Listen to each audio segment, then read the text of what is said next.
Fair warning right now, major spoilers coming up for Citadel de Morts, so if you don't want to hear them, if you've not completed the map yet and you want to wait and see this all for yourself, we're going to go over the end cutscene here, so fair warning, like I said, major spoilers coming up ahead. Alright, if you're still here, I'm assuming you know and you just want a little bit of an explanation of what's going on, a little bit of proof maybe to back up one hell of a statement made by Gabriel Krafft. This thing is a doozy. Don't listen to Kravchenko. This thing is a doozy and a half, man. Let's jump into it right now. I'm going to play the full cutscene for you now, and then we'll discuss it afterwards.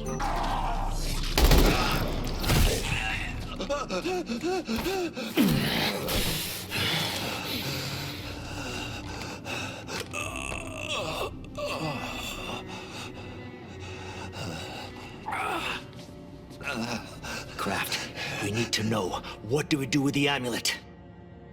Take it to the excavation site. But beware the Sentinel artifact. It could consume you. And Richtofen, where is he? We know he contacted you. Please don't kill him. He is my son. He's your what? I don't think he knew he was raising a monster. Until it was too late. And the dig site he mentioned. It is not far.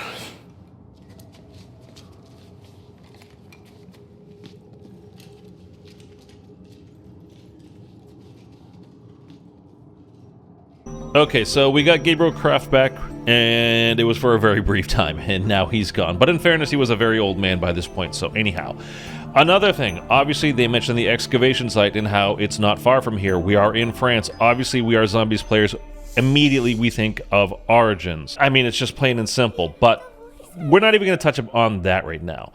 The big thing that we're going to talk about here is that apparently Edward Richtofen is Gabriel Kraft's son. And if you're thinking, wait a minute, how does the timeline work out? Before you even twist your brain into all of these various puzzles and pretzels and flip it around and you don't know what's going on and you're just confused, there are two pieces of intel in the map that will explain everything, and this will make a lot more sense. So let's just go to our intel page right now and get the answers that we are looking for. The first piece of intel that we're going to look at here is an audio log. It is called The Foundling, and as you can see, Krafft honors Sasha's memory. That was his wife.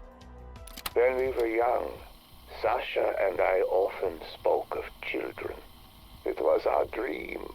A cottage in the country, plenty of land where we could raise our little boys the right way. But there was school, and then there was work, and then Sasha never got that little boy. So I went to an orphanage in the city today. For Sasha, there was a boy. A sickly, starved thing like all the rest, maybe 10 years old, but there was something in his eyes. I spoke to him for hours. He reminds me of Sasha. Sharp, logical, a dreamer at heart. They would have loved each other. The boy suffers from memory loss. His childhood, his parents all gone. His name, Edward, is the only thing he has left. He doesn't understand the world, but he wants to. We're alike in that way. He's asleep now in the spare bedroom. My adopted son. I don't know what comes next. But we're in this together now, my Eddie and I. For better or for worse. So Krafft and his wife, Sasha, always wanted to have a boy, but school, work, all that kind of stuff got in the way, and then Sasha died. So in order to honor her memory, Krafft went to the orphanage, and he basically just picked out a boy. I mean, apparently you could do it in one day back then. I don't know. But he describes Edward as sharp, logical, and a dreamer. Definitely sounds like Richtofen, and also he suffers from memory loss, and we know Samantha Maxis also suffers from memory loss. Basically, everything that happened before the children walked out of that tunnel in Black Ops 4, at the very end of Black Ops 4 in Toten, they have no memory of. They don't know their parents, they don't know what happened before that. And just in case now you're thinking, oh, maybe that wasn't actually Edward Richtofen, maybe it's just some other Edward, well, we have the other piece of intel on the map that will prove for sure that this is Eddie Richtofen. So for this now, let's head over to the document section and we're going to click on intake form, and I will read that for you because it's obviously going to be very small on your screen. I will leave it up there just in case you can see it. I don't know why Treyarch did it like this when they put it in the tight left corner like that, but anyhow, it says Near Horizon Orphanage, Leiper Strab, I don't know, I obviously don't speak German, 8610179 Berlin. Child intake form, number of entry 174489, date of entry 10/8/54. Now I'm American, so I'm thinking that that is October 8th, but it's not. It should be August 10th, right? In 1954. Date and country of birth unknown. Boy appears to be 8 years of age and from Germany. He's from Germany. Name and surname Richtofen Edward C. Okay, so there we have 100% this is Edward Richtofen that we've been talking about. Not to mention that Strauss literally says in the cutscene, don't kill Richtofen, he's my son. Okay, so just to put it all together for sure, this is Edward Richtofen. Sex and gender, male. Eye, hair color, blue and brown. So again, remember when Eddie's in charge of the zombies, they have blue eyes. Probably because he has blue eyes. Physical condition, 47 inches tall, approximately 50 kilograms, slight build, large head, which is just hilarious to say. Mental, emotional condition, very intelligent, curious, doesn't sleep much. Has nightmares, strong appetite, bites nails. Note of significance, boy talks to himself. What? Seems to recognize this place. House, neighborhood, what? Safe in house, repeated like a mantra. Safe in house, safe in house, safe in house. Repeated more like a mantra than a feeling of security. This house? Our facility? How could he know this house?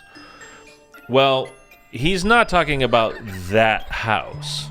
I mean, this is where we have to start speculating. So we know that Gabriel Krafft adopted Edward Richtofen. But the house, he's talking about the house, safe in the house, safe in the house, safe in the house. This is where we have to use our past knowledge of zombies.